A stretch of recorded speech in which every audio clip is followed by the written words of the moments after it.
Merhabalar dikiş sınıfından. Biz şimdi bu videoda size ne anlatacağız? Biz bu videoda hazır alınmış bir kız çocuk boxer'ı üzerinden kalıp çıkarmayı ve o kalıptan bir boxer dikmeyi size anlatacağız. Yorumlarınızı mutlaka bekliyoruz. Abone olun lütfen. Beğenmeyi unutmayın. Sorularınızı da yorumlar kısmına yazarsınız. Bunun üzerinden kalıp çıkarıyoruz. Çıkardığımız kalıplarla kumaş kesip böyle bir boxer dikiyoruz. Keyifli seyirler herkese. Selamlar dikiş sınıfından. Şimdi Derya Hanım bize kız çocuk boxer'ından kalıp elde etmiş. Yani şu boxer'ı alarak bunu kesmiş ve nasıl yaptığını bize anlatacak. Şimdi önce bana anlattı. Hocam böyle böyle yaptım. Doğru mu yapmışım diye. Doğru yapmış. Sizinle de paylaşmak istiyoruz. Birinci önceliğimiz dik açılarımızı ve evet düz boy ipliğimizi belli etmek. Onda da Aristo cetvel kullanıyor. Önce bir temel çizgilerimizi çizeceğiz. Pratik kesim yaparken ve kalıp çıkarırken en büyük hatanız bu oluyor. İlk önce düz boy ipliği çizgimizi kağıt üzerinde ayarlamamız gerekiyor ve bir dik açı oluşturmamız gerekiyor. İlkini biraz yamuk çizmiştik, düzelttik. Masanın kenarını 90 dereceye aldık ve dik açımızı oluşturduk. Şimdi bizim bu çizgimiz düz boy ipliğimiz olacak. Şurası da yatay dik açımız olacak. Şimdi bu hazırlığımızı yaptıktan sonra biz sözü Derya Hanım'a bırakıyoruz. Buyurun. İç çamaşırının ortasına bulmak için dikişi dikişine getiriyorum. Ortasına düz boy ipliğini buluyorum. Aslında şöyle yapmak daha şeyli. Her ikisi de olur ama bu daha doğru. Evet. Evet, bu daha doğru. Evet. Paçayı paçadan geçirip düz boy ipliğini bulduktan sonra iç çamaşırımı düz boy ipliğine oturtturuyorum. Evet. Buradan. Bakın her seferinde iç çamaşırını kumaşa yerleştirip uğraşmaktansa bir kez kalıbını en son videolarımın en az 5-10 tanesine söyledim. Pratik kesimde bile kalıp çıkarın. Yani bunu şimdi biz pratik kesim yapacağız aslında. Ama bunu kumaşa değil kağıda yapıyoruz. Niye? Her seferinde kumaşa yaparken şu yaptığı işlemle uğraşmayalım diye. Dikiş paysız çiziyor şu an. Dikiş paylarını ya gene kalıp üzerine vereceğiz ya da kumaş üzerine vereceğiz. Şimdi şuradan bir dik açı ayarlamamız gerekiyor. Hafif şöyle koyup. Evet. Yardımcı çizgi çiziyoruz. Evet. Bakın burada gene dik açımız bozulmadı. Şurası da biraz hafif dik açıyla gelmesi gerekiyor. Biraz düz. Yarım santim kadar düz yapıp döndür. Ki orada şey olmasın. Herhangi bir üçgenlik oluşmasın. Şimdi ne yapıyoruz? Paçanın genişliğini belirleyeceğiz. Neresi olduğunu bulacağız. Bakın bu sefer de tersine çevirdi. Cetvelle de ölçebilirsin. Öyle de yapabilirsin. Kaç santimse bir işaret koyuyor. Gene işte burada da yukarıya çıkarken dik açıyla çıkması gerekiyor ki boxer'ımız, kilodumuz, çamaşırımız veya ne dikiyorsak dikelim simetri geldiğinde oralarda kesikler, üçgenler oluşmasın. Bugün bayağı verimli bir ders oluyor. Çok uzun zamandır sadece biz depremzedeler için dikiyorduk. Aslında bunlardan da depremzedelere dikeceğiz. Dayanışma için. Kendi derslerimize çok dönememiştik ama tesadüftür ki konumuz da iç çamaşırı konusuydu. Evet, yanı da yaptı. Yanı dikişsiz olacak boxer'ımızın. Burası kumaş katı düz boy iplik olacak. Şimdi kumaş katı düz boy iplik yazıyoruz.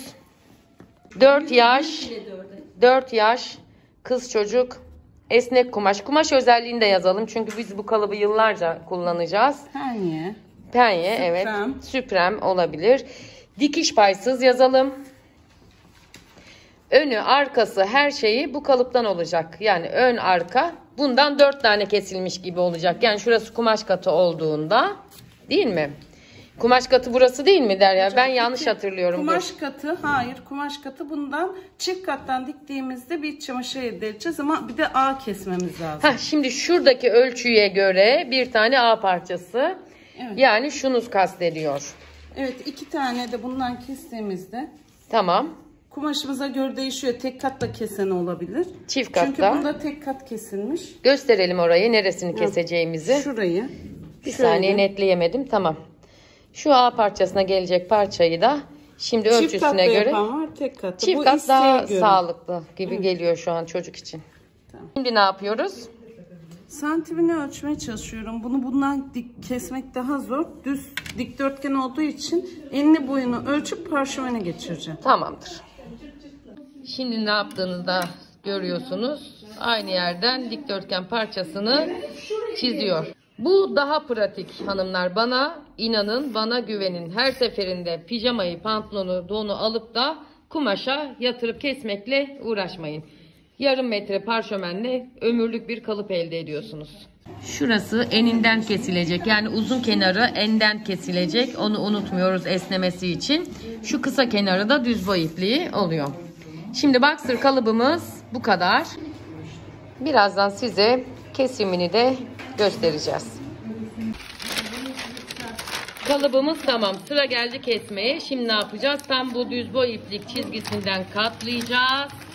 Ve birlikte keseceğiz ki bir bütün kalıp elde edelim. Kesim yerleri bir tek bu kenarlar olacak. Evet, tamam. Açtığımız zaman da düz boy ipliği dediğimiz yeri kesmiyoruz. İstediğimizde kalıbı direkt oturtturabilmek için. Aynen öyle. Keselim. Burasını da kestik. Şimdi açalım kalıbı. Gördüğünüz gibi bizim bir boxer kalıbımız oldu kız çocuk için. Yani Derya Hanım ne yapmış oldu? Şu parçayı yapmış oldu. Şimdi bundan 2 tane kesilecek. Şu kestiği dikdörtgenden de 1 tane kesilecek. Uzun kenarı eninden kesilecek. Kumaş katı ayarlamak için nasıl geçecekti? Buradan geçeyim. Kumaş katı ayarlamak için, atlet külot çıkarmak için kumaş katımız çok olması lazım. O yüzden kumaşımı tam değil, yarım olarak ayarlama yapıyorum. Düz boy ipliğine. Düz boy ipliğine göre masanın ucu ucuna düz boy ipliğimi düzgün ayarlamam için. Tamam. Ondan sonra atletlerimi koyacağım. Boxerlarımı keseceğim. Düz boy ipliğini kaydırmadan. Evet. Aslında biz kız çocuk atleti de kalıp çıkardık. Onun videosunu şu an çekemiyoruz ama bir sonraki videoda onu da inşallah çekeceğiz. Atlet kilot takım yapıyoruz aslında. Atleti de anlatacakmışız gibi. Beklemede kalın. Birazdan da boxer'ımızı keseriz. Derya Hanım'ı dinliyoruz. Kalıbımı düz boy ipliğine göre yerleştirdim.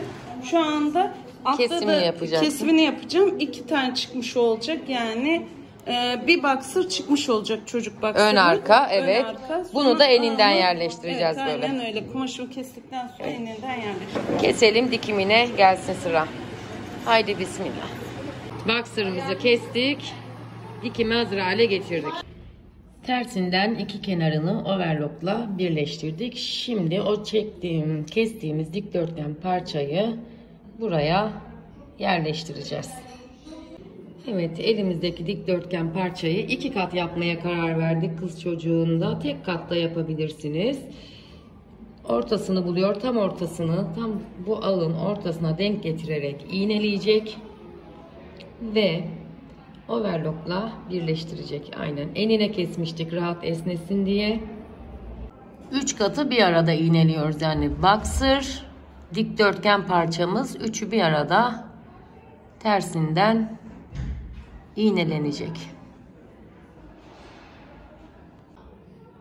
Şimdi bunu yerleştirirken çekerek yerleştirdim. Büzgü gibi görünebilir ama eninden kestiğimiz için evet, ribana mantığı. Evet, ribana mantığıyla çekerek dikeceğiz. Tam denk geliyor zaten. Ölçülerimizi de size veririz, paylaşmaya çalışırız ama siz evdeki veya işte kime dikecekseniz onun o çocuğun iç çamaşırından aynı bizim yaptığımız yöntemle bir kalıp çıkarabilirsiniz ki ölçüleriniz birbirini tutsun. Bizim verdiğimiz ölçülere mahkum kalmayın.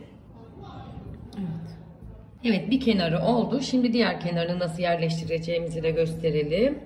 Onu da aldık. Onun ortası ribana, yani bantımızın ortasına gelecek şekilde. Şu ortaya evet, şimdi. evet. Ortadan sola ve sağa yerleştirelim. Overlocklarımız çekildi, ütülendi. Şimdi yüzünü çeviriyoruz. Çevirdik. Bir de bu tarafından gösterelim. Gayet güzel oldu. Kalıbı da güzel çıkarmışsın Derya. Şimdi nasıl belini yapacağız? Söyle bakalım. 3 çamaşırında yaptığımız gibi mi? Hayır, bildiğimiz pijama lastiği geçer gibi normal iç çamaşır lastiğini, çocuk olduğu için çocuk biraz huysuz, tırtıklı bir şey giyinmek sevmiyor. Bildiğin pijama lastiği gibi geçireceğim. Tamam, yani şimdi ilk önce lastiğin iki kenarını mı dikeceksin birbirine, yoksa? Kenarlarını birbirine dikeceğim. Ondan sonra lastiği, bunu overlock çekeceğim. Lastiği içine koyup kıvırıp dikeceğim. Tamam. Lastiğimiz dikildi. Şimdi paçalarını süsleyeceğiz. Sonra boxer'ımız bitiyor. Şimdi Derya Hanım bize tarif edecek. Süslü lastiğimizi direkt yüzüne gelecek şekilde koyuyoruz. Buradan ince bir dikiş yapıyoruz. Sonra yapalım. Oraya bir tane iğne tak. Makine dikişi varmış gibi. Zikzak dikişiyle burasını yapacağız. Evet. Evet. Düz dikiş değil mi hocam? Zikzak olsun. Lastiktir ya, sağlam olur. Tamam. Zikzakla yaptıktan sonra çeviriyoruz. Evet. Üstünden de bir zikzak çekeceğiz. Zikzak gideceğiz. Süslü bir paça olacak. İnşallah. Hadi bakalım.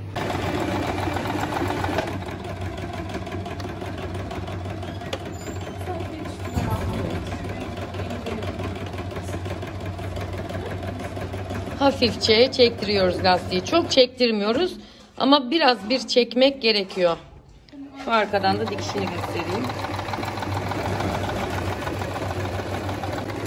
Şimdi de yüzünü çevirdik. Paçasının altında kalacak şekilde bir zikzak daha geçiyoruz.